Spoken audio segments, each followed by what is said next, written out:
Dans le petit village isolé de Kofeh, niché au creux des collines verdoyantes et entouré de rivières sinueuses, les légendes anciennes se transmettaient avec une solennité silencieuse. Les anciens, assis chaque soir près du feu de camp, racontaient des histoires que personne n'osait contester. Parmi elles, une seule interdiction résonnait comme une sentence divine. Ne vous lavez jamais à minuit. L'eau de la nuit n'est pas la vôtre. Aïssata, jeune fille aux yeux vifs et à l'esprit curieux, avait grandi avec ces récits.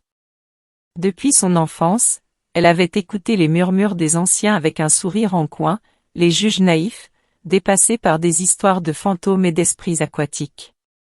Sa tante, Fatou, la grondait souvent.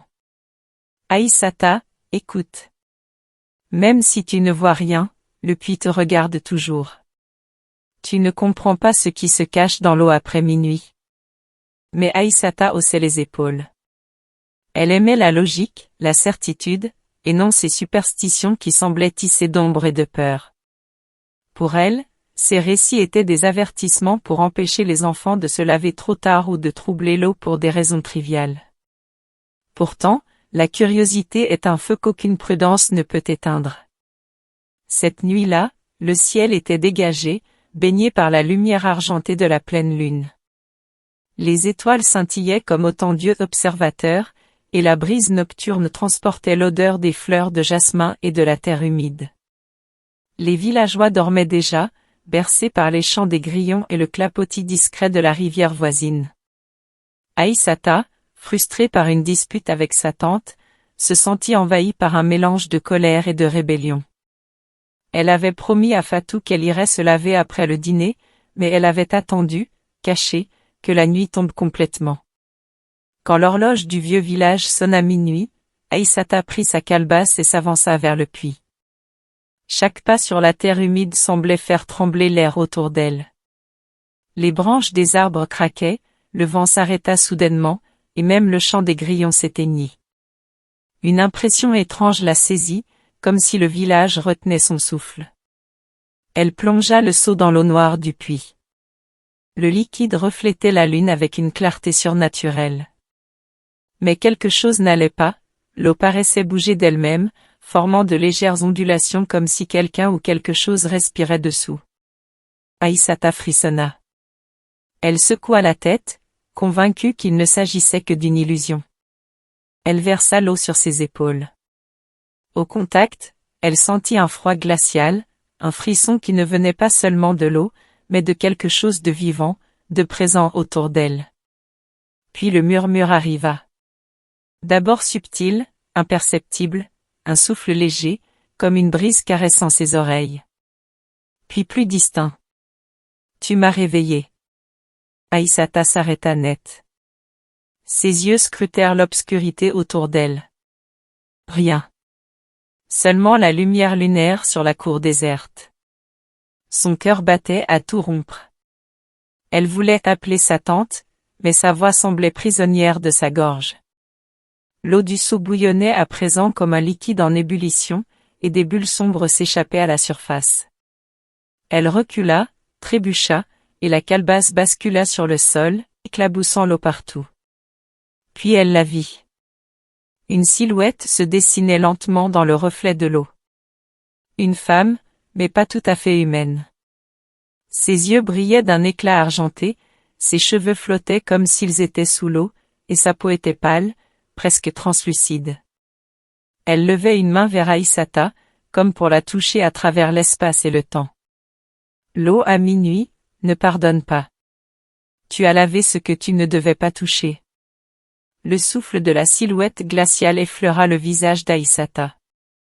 Elle sentit un poids invisible sur sa poitrine, un vertige qui la fit chanceler.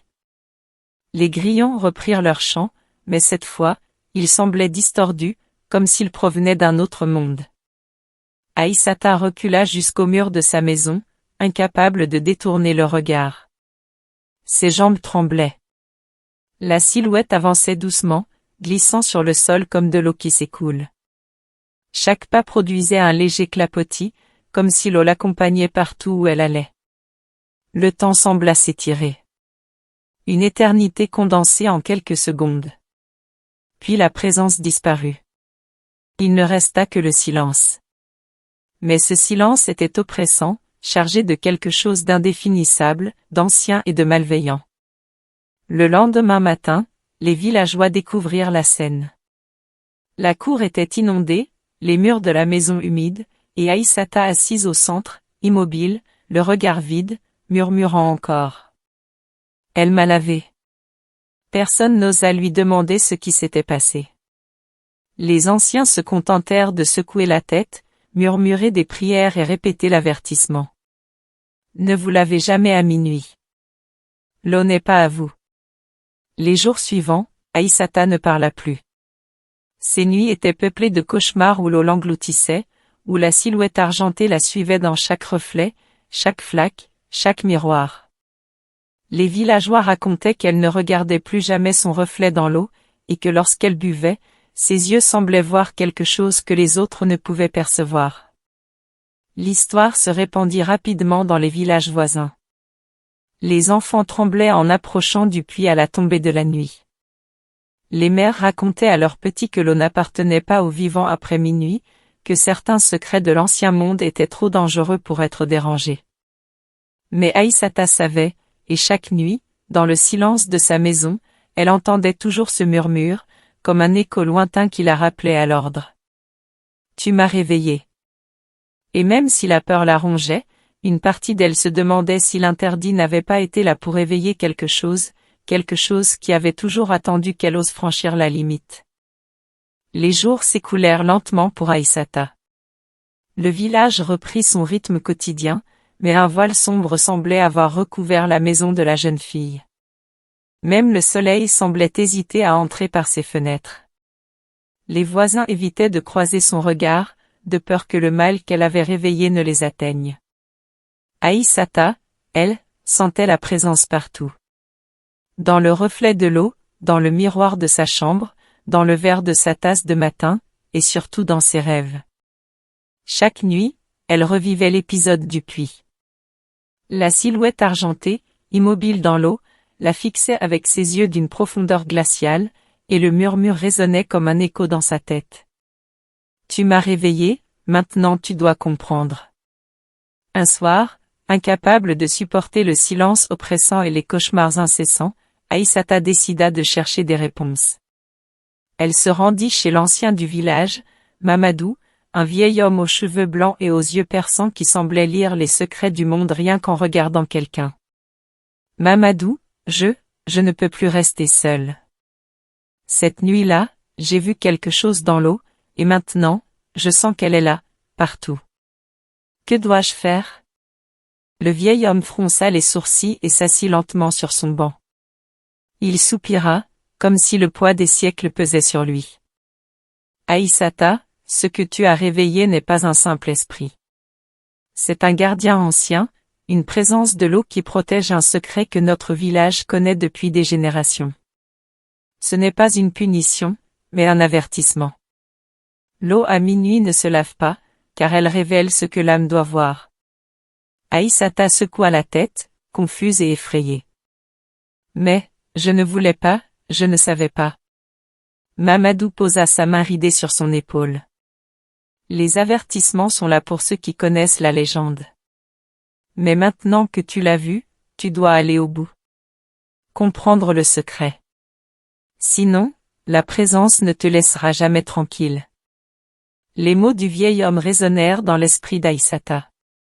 Elle comprit qu'elle ne pouvait plus fuir. Cette nuit-là, alors que le village dormait, elle retourna au puits, armée de courage et d'une petite lampe à huile. La lune baignait le sol de sa lumière argentée. L'air était lourd et humide, chargé du parfum des fleurs nocturnes et d'une étrange promesse de danger. L'eau du puits était calme. Trop calme. Mais Aïssata savait que le calme n'était jamais synonyme de sécurité. Elle s'agenouilla, plongea le seau et l'eau sembla frissonner au contact de ses mains. Et puis, elle entendit de nouveau ce murmure. Tu es revenu. Aïssata prit une grande inspiration et répondit, sa voix tremblante mais déterminée. Oui, je veux comprendre. Qui êtes-vous? Que voulez-vous? Le reflet de la lune dans l'eau changea soudain. La silhouette apparut, plus claire que jamais, son visage une combinaison d'ombre et de lumière. La femme aux yeux argentés regardait Aïssata avec une intensité qui traversait l'âme. « Je suis celle que tu as réveillée. » Dit la présence d'une voix douce et triste, « Il y a longtemps, j'étais la gardienne de cette rivière. Mon rôle était de protéger l'eau et le village de ceux qui chercheraient à prendre ce qu'ils ne comprennent pas. Mais les hommes ont oublié les règles. Ils ont oublié la vigilance. Et moi, je dors depuis des siècles. Jusqu'à toi. » « Dormir ?» demanda Aïssata, confuse. « Dormir pour protéger », répondit la présence. « Chaque nuit, je veille sur l'équilibre. L'eau ne peut être souillée après minuit, sinon elle révèle ce que l'âme cache et ce que le village refuse de voir. » Aïssata sentit un frisson la parcourir. La peur et la fascination se mêlaient dans son cœur. « Que dois-je faire ?» demanda-t-elle enfin. « Comprendre, écouter, et transmettre. » Répondit la gardienne, « Tu as été choisie pour connaître le secret, pour garder l'histoire vivante et rappeler aux vivants qu'ils ne peuvent pas défier l'eau sans conséquence. » La silhouette se pencha vers l'eau et la surface se mit à tourbillonner, formant des images comme dans un rêve, des ancêtres, des villageois d'antan, des cérémonies anciennes, des prières et des chants. Tout était clair, l'eau était le lien entre le passé et le présent, entre les vivants et les esprits, entre la vie et le mystère. Aïssata comprit alors. La peur qu'elle avait ressentie n'était pas de la malveillance, mais de la protection. La présence n'était pas là pour la punir, mais pour lui transmettre un savoir ancien, pour qu'elle devienne elle-même gardienne de ce secret. Elle passa des heures à observer, à écouter, à comprendre. Et lorsque le premier rayon de soleil traversa la cour, la gardienne disparut, laissant derrière elle un calme étrange et réconfortant. Aïssata savait qu'elle n'était plus la même. Dans les jours qui suivirent, elle devint la voix du village pour les légendes anciennes. Elle racontait aux enfants et aux voyageurs que certaines règles existaient pour une raison, que le respect des anciens et de la nature était vital, et que l'eau après minuit n'appartenait pas aux vivants. Mais certains soirs, lorsqu'elle se tenait près du puits, elle sentait encore ce souffle froid, ce regard argenté, et entendait ce murmure discret.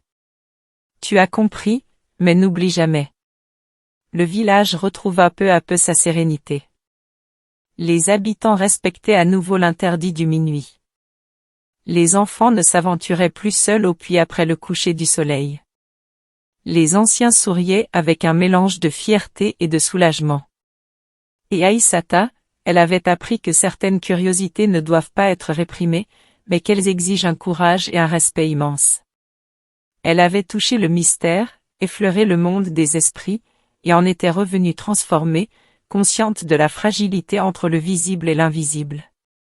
Depuis ce temps, le village raconte encore cette histoire, celle de la jeune fille qui osa défier l'eau à minuit, qui vit ce que personne n'avait jamais vu et qui revint pour transmettre le secret. Une histoire qui rappelle que chaque légende africaine porte un savoir ancien, une morale, et un avertissement pour ceux qui osent défier l'ordre des choses. Ne vous lavez jamais à minuit, car certaines eaux gardent ce que les hommes oublient. Et si tu passes par Kofeh, par une nuit de pleine lune, et que tu t'aventures près du puits, tu pourrais encore entendre un murmure, léger et argenté. Tu m'as réveillé.